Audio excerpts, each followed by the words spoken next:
국제 경쟁은 예년과 마찬가지로 10편의 작품이 선정이 됐고요. 저희가 이제 국제 경쟁을 선정하기 위해서 유럽의 영화들이나 남미 영화들을 살펴보다 보니 어떤 공통적인 경향성 같은 것이 좀 느껴졌었는데, 그 중에 하나가 약간 실혹적인 얘기가 많아요. 어떤 정확한 시대적 배경이 있기보다는 전쟁을 준비하러 같이 갑자기 전쟁을 준비하는 일련의 사람들이 등장한다든가, 아니면 이니셜이 H2 여성들이 폭발 이후에 경험하게 되는 어떤 사건들을 보여준다든가, 포도 플라즈마 같이 어떤 숲이 금융시장의 미래를 알려준다는 그런 SF적 설정이 있는 그런 독특한 상상력의 영화들이 많이 인기를 끌었었고요. 또 하나는 계속되는 화두이긴 합니다만, 자전적인 목소리로 자신의 현실을 반영하는 하루 속의 일년이나 변방의 시인과 같은 작품도 주목해 주시면 좋겠고요. 자산가 같은 작품은 상당히 강렬한 이미지를 갖고 있기 때문에 아마 인기를 사려놓는 국제경쟁 프로그램 중 하나가 아닐까 싶습니다. 그리고 끝으로 여러 가지 삶의 고난이나 고통들을 다루고 있는 수요일 4시 45분이나 예수님의 머드팩까지 같은 작품들도 원래 국제경쟁 영화들을 풍요롭게 보여주는 그런 화두가 될 것 같습니다. 네, 한국 경쟁 부문에 대해서 말씀드리겠습니다.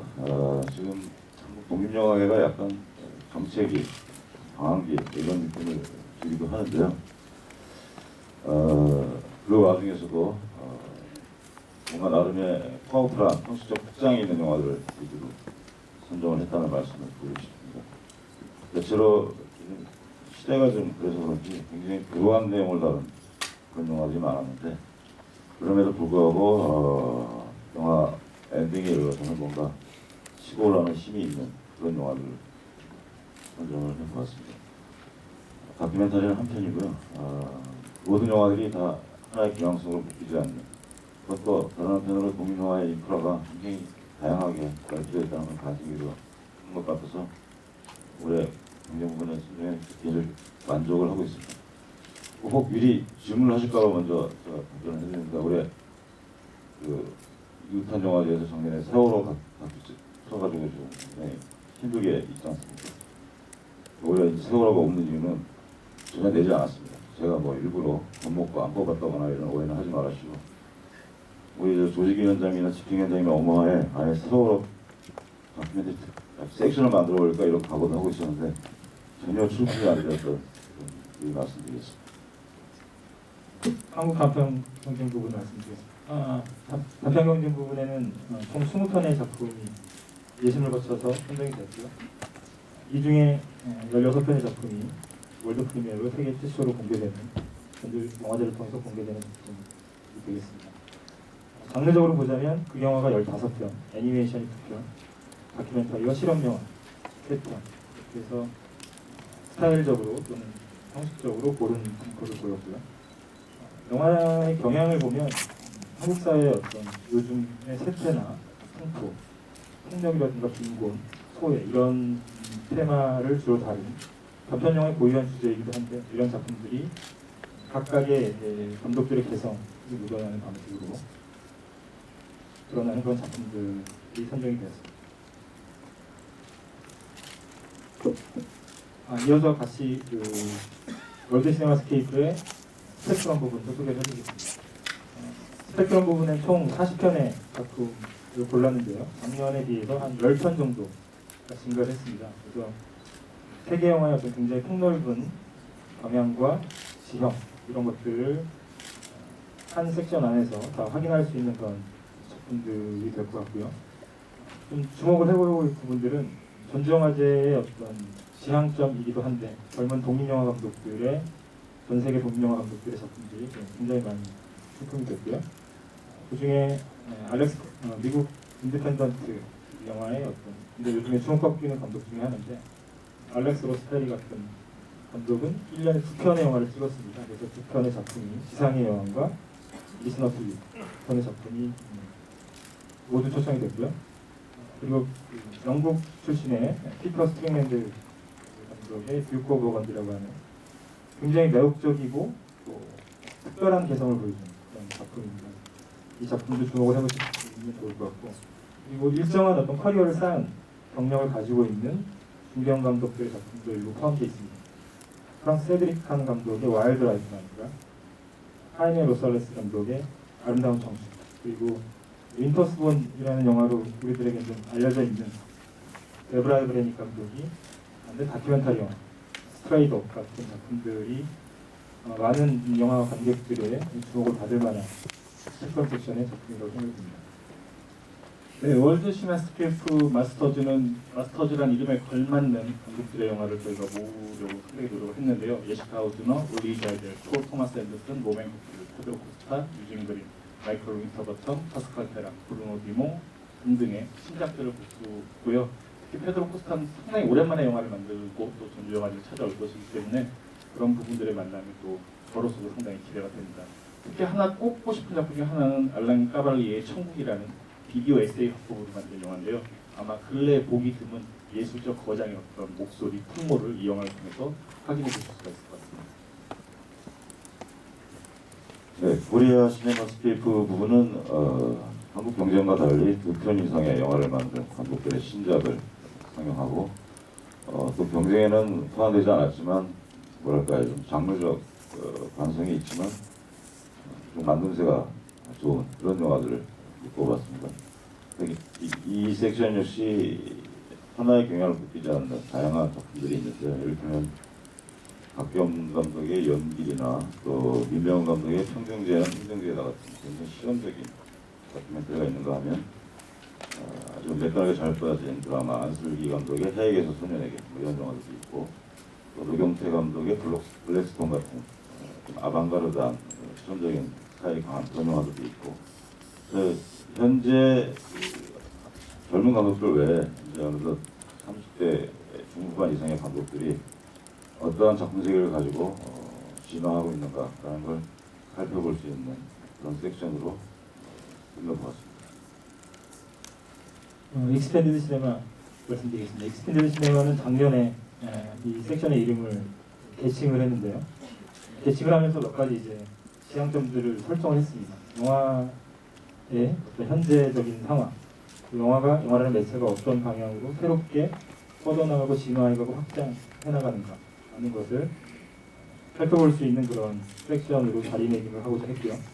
올해 그런 의도를 10분 살려서 20편의 장단편 작품들을 골랐습니다. 그래서 장편 12편, 단편 8편으로 해서 지금 현재 영화라는 매체를 통해서 가장 실험적이고 좀 전위적인 작업들을 하고 있는 그런 전 세계 감독들의 작품들을 모았고요. 여러분들이 잘 아시는 가이메딘 감독이라든가 아르헨티나의 좀 덜 알려져 있지만 굉장히 독창적인 실험 작가인 라울 페로네라고 하는 감독의 파블라라는 작품도 포함이 됐고요. 제임스 베닝, 전통적인 실험 영화 감독인 제임스 베닝이나 존 조스트 감독도 포함이 됐고요. 그리고 잼 코엔 감독의 카운팅 같은 작품까지 포함해서 현재 가장 영화 예술의 어떤 최전선에서 영화라는 매체의 확장을 고민하고 있는 감독들의 작품들을 망라해서 소개할 예정입니다. 네, 저희 전국장화제 가장 대중적인 섹션이라고 할 수 있는 시네마 페스티의 작품들을 고르다 보니 음악 영화가 정말 많더라고요. 이게 세계적 트렌드구나라는 것을 느낄 수가 있었고요. 린다로 잘 알려진 야마시타 노부히로의 미소노 유니버스를 포함해서 또 일본의 걸그룹죠 모모이로가 여고생으로 나오는 모모이로의 여고생 합성장 등 많은 음악 영화들을 이 시네마 페스티를 통해서 확인할 수가 있고요. 그리고 뭐 좋아하시는 감독일 것 같습니다. 노아 바운데 프란시스 하루 작년에 전주에서도 상영을 했었는데요. 이번에 신작인 와일 유아용이나 라비의 논란이 이번에 배우로만 전격적으로 출연하는 엘리펀트 송, 역시 이 영화도 어떤 면에서는 음악 영화로도 할 수 있을 것 같은데요. 이런 작품들이 전주국제영화제 시네마 페스티를 통해서 소개가 됩니다. 그리고 시네마 페스티와 더불어서 올해 저희가 이제 새롭게 선보이는 시네마 톨로즈, 아까 전명 프로그래머가 좀 소개를 했었는데요. 이 섹션의 경우에는 저희가 작년에는 말씀드린 대로 이미 스페셜 포커스 프로그램을 통해서 특별 상영 형식을 가졌었는데 매년 감독들에 대한 영화나 영화에 대한 영화나 영화사에 대한 영화들이 나오고 있더라고요. 저희가 이제 이런 영화들을 이번엔 골라낼 때 피터 그리너웨이가 올해 베를린 영화제 경제 부분에 출품했었던 멕시코의 에이전트 타입처럼 꼭 다큐멘터리나 뭐 이런 영화에만 한정하지 않고 극영화 형식을 갖추던 여러 가지 다양한 형식들을 가지고 있는 시네마톨로지 프로그램을 통해서 영화를 보면서 영화를 경험하고 영화를 공부하고 20세기 혹은 앞으로 나아갈 거장들을 확인하는 그런 작업들을 해보는 게 좋겠다라는 생각에서 저희가 올해부터 고전 프로그램으로 내놓게 되었고요. 무엇보다도 이 영화들은 그 영화 상영이 끝난 후 딱 한 번씩은 일종의 클래스 강연들이 있습니다. 그 클래스 강연들을 통해서 해당 분야의 전문가들로부터 해당 영화의 더 깊이 있는 목소리를 들으실 수가 있을 것 같습니다. 심야 상영 프로그램인 미드나잇 인 시네마에 대해서 말씀드리겠습니다. 미드나잇 인 시네마는 올해 9편의 작품이 상영이 되는데요. 한마디로 요약을 하자면 창조적인 상상력을 가지고 있는 장르 영화들의 모음이라고 할 수 있겠습니다. 주로 심리 스릴러 작품이나 호러 영화들이 많은데요. 이들 중에는 그냥 일반적인 어떤 관습적인 호러의 관습이나 관습적인 스릴러의 어떤 문법을 따르기보다는 좀 더 개성적이고 창조적인 방식으로 장르를 요리해서 한 그런 작품들이 눈에 띕니다. 더 나이트메어라는 다큐멘터리 호러 영화인데요. 이 작품은 썬댄스 올해 영화제에서 굉장히 큰 화제를 몰고 왔던 새로운 형식의 호러이고요. 그리고 그 스페인의 습지라는 영화는 국내에서 굉장히 널리 알려진 봉준호 감독의 살인의 추억 같은 작품을 연상케 하는 어떤 특정한 시대를 배경으로 한 미스터리 스릴러 장르 영화입니다. 그래서 이렇게 총 9편의 작품을 통해서 굉장히 다양한 의미와 재미를 느낄 수 있는 그런 장르들을 보실 수 있을 것 같습니다. 네. 야외 상영 소개해드리겠습니다. 아까 이제 4,000석 말이 나왔는데요. 4,000명을 채우려면 상당히 고민이 많이 됩니다. 그러다 보니까 좀 더 화제가 되고 많은 관심을 끌만한 영화들을 최대한 쓰러왔다고 말씀드릴 수 있을 것 같은데요.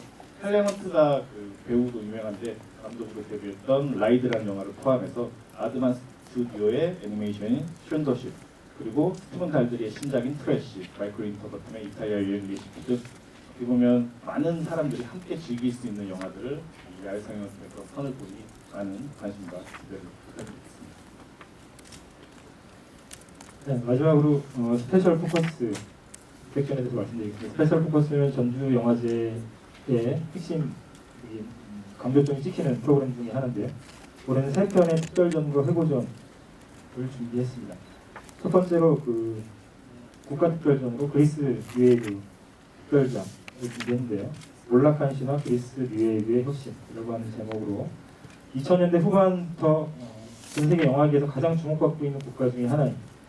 그리고 가장 창의적이고 선도적인 작품들을 많이 배출하고 있는 국가 중에 하나입니다. 국내에는 거의 소개된 바가 없고 요르고스 안티모스 감독의 송곳니 정도가 알려집니다. 그래서 저희는 이 2000년대 후반부터 그리스 영화가 가져온 혁신과 새로움이 무엇인가를 조명하는 특별전을 10편의 영화와 함께 준비했고요. 그리고 영화제 기간 동안에 그리스 영화 관계자들, 감독님과 배우들, 그리고 그리스 영화 필름센터에서 관계자분이 내한을 하셔서 같이 포럼도 열릴 예정입니다. 두 번째로는 감독 회고전으로 마틴 레트만 감독을 선정을 했는데요. 이 마틴 레트만은 이미 보도자료를 통해서 한번 공개된 바가 있는데 아르헨티나 감독으로서 굉장히 전통적인 아르헨티나 영화의 어떤 정적인 색채 이런 것들을 좀 지우고 굉장히 모던한 방식으로 새롭게 영화 만들기를 하고 있는, 그러나 역시 국내에는 거의 소개된 바가 없는 그런 감독입니다. 그래서 이분의 작품을 6편 초청을 해서 소개하고 감독님을 모시고 마스터 클래스를 진행할 예정입니다. 마지막으로 아까 잠깐 김영규 소프라가 소개해 주신 왕빙 감독의 특별전이 있습니다. 왕빙 감독의 특별전은 3편의 감독님이 찍으신 아버지와 아들, 이름 없는 남자, 흔적들 이 3편의 작품을 상영을 하고 동시에 그 사진 작가이기도 한 왕빙 감독의 흑백 사진 작품 40점을 함께 투채널 인스톨레이션 방식으로 전시를 같이 합니다. 그래서 상영과 전시와 동시에 이루어지는 새로운 형태의 어떤 퍼포먼스를 한번 해볼 예정이고요. 역시 왕빙 감독이 내한하셔서 같이 마스터 클래스를 진행하실 예정입니다. 네, 지금까지 전체 상영작 관련된 말씀을 드렸고요. 지금부터는